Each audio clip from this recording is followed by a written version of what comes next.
The October 1778 storm. Very violent period in terms of weather during the American Revolution. And I've studied winters of the Revolution, and George Washington, not a good battle general, but a great one at running away. He could run away with the best of them, and he could retreat with the best of them, and knew the weather. And whereas Britain was wholly dependent upon their coastal supply bases and a supply line that tethered 3,000 miles back across the Atlantic to England, the Washington and his army had the ability to melt away into the wilderness. And I can point to numerous occasions where the wind changed in his favor. Providential weather.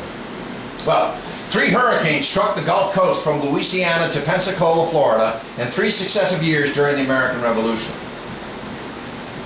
The storm of October 7th through the 10th, 1778, is mentioned in dispatches by Spanish Governor of New Orleans, Bernardo de Galvez, who said that the sea rose as it had never been to do before, and the establishment at Belize, Bayou St. John, and Tiguyu were destroyed. Sorry about the poor accents, but I'm trying to bring some character to that. At Pensacola, the British governor wrote to the colonial office. Basically, he says, the reason he's telling why nothing got done.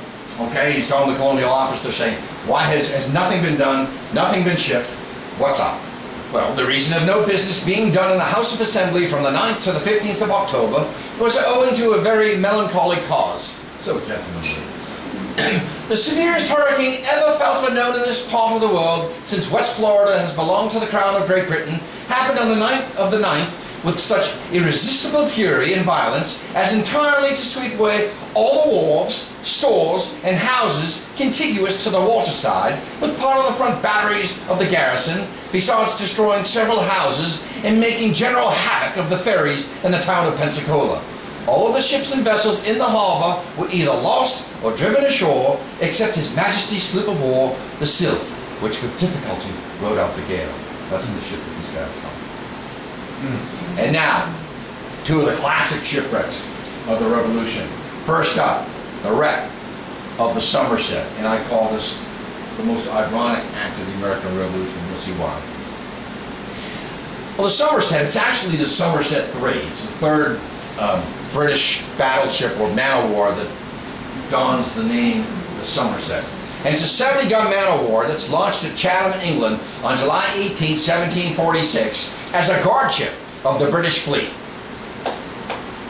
On October 17, 1774, the Earl of Dartmouth wrote to General Gage in Boston, informing him that he had sent 3 guardships with British Marines under the command of Major Pitcairn to Boston. They were the HMS Asia, the HMS Boyne, and the HMS Somerset. The Somerset, commanded by Captain George Owlery, passed by Boston Light, just across the harbor here. We can look out the window and look at it, on December 19, 1774, with more than 500 sailors and Marines aboard.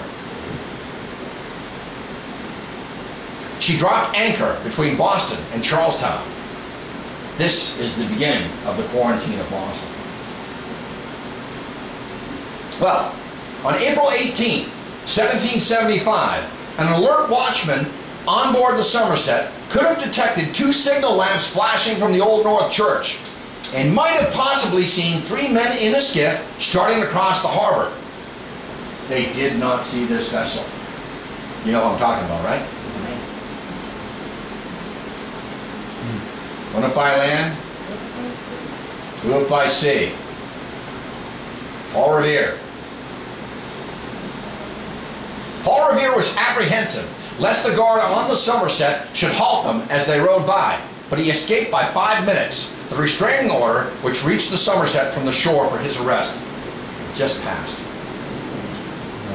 Revere says, quote, 2 friends rowed me across Charles River, a little to the eastward, where the Somerset man-of-war lay. It was then young flood, high tide. The ship was winding, and the moon was rising.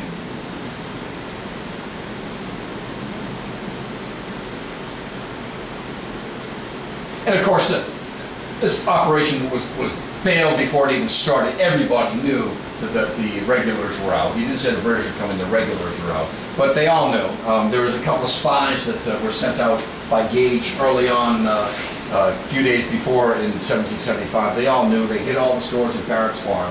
The operation was failed from the beginning. All the British did was burn flour and some wooden spoons and some ancillary cannon fodder.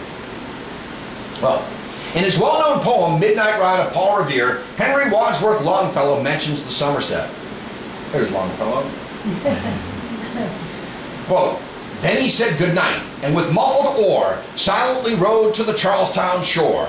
Just as the moon rose over the bay, where swinging wide at her moorings lay, the Somerset, British man of war, a phantom ship with each mast and spar, across the moon like a prison bar, and a huge black hulk that was magnified by its own reflection in the tide." Rode right underneath its spar. The Somerset lay in Boston Harbor until May 28, 1775, when during the Battle of Chelsea Creek, she laid down a continual fusillade on the defending colonials. The Battle of Chelsea Creek was the second military engagement of the Boston campaign of the American Revolutionary War, known as the Battle of Nautils Island, the Battle of Hog Island, and the Battle of the Chelsea Estuary. It was fought on May 27th and May 28th, 1775, and of course the Great Island Alarm happened as well, where they raided some hay stores for the British in Ireland and Boston Harbor. But this took place on Chelsea Creek and on the salt marshes, mudflats, and the islands of Boston Harbor.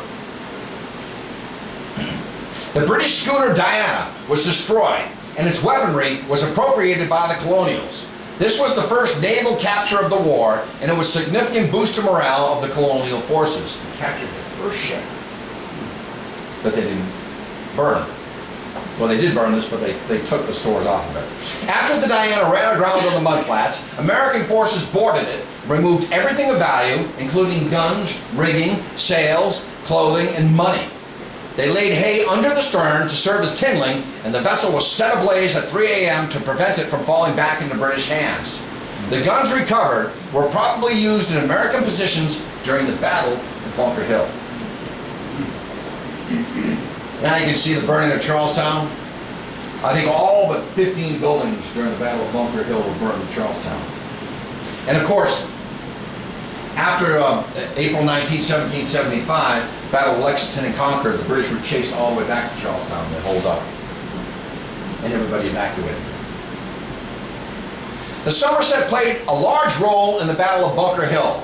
At dawn on June 17, 1775, a deck sentry heard the rattle of picks and shovels coming from the Charlestown shore. Captain Oury noticed breastworks thrown up on Breed's Hill through his spyglass. He weighed anchor and maneuvered to a position to command Charlestown Neck. After two failed sorties on Breed's Hill, called Bunker Hill by the British, Somerset assisted Clinton's men by rowing in the reinforcements with their longboats, ensuring that the third and final assault was successful. And of course the British lost over 1,000 men, and they said, we can't afford any more victories like that. The Somerset also fired what is known as carcasses. That's hot shot or cannonballs filled with flaming pitch into Charlestown, setting it ablaze.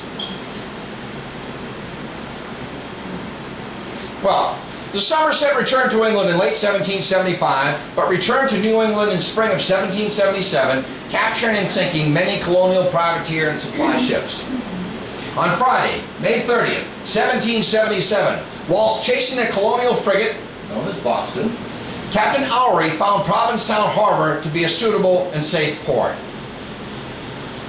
They would be frequent visitors to this port, and the townspeople were quite familiar with these raiders, who took supplies of eggs, butter, and meat in exchange for the ship chaplain's sermons. Notice the asterisk.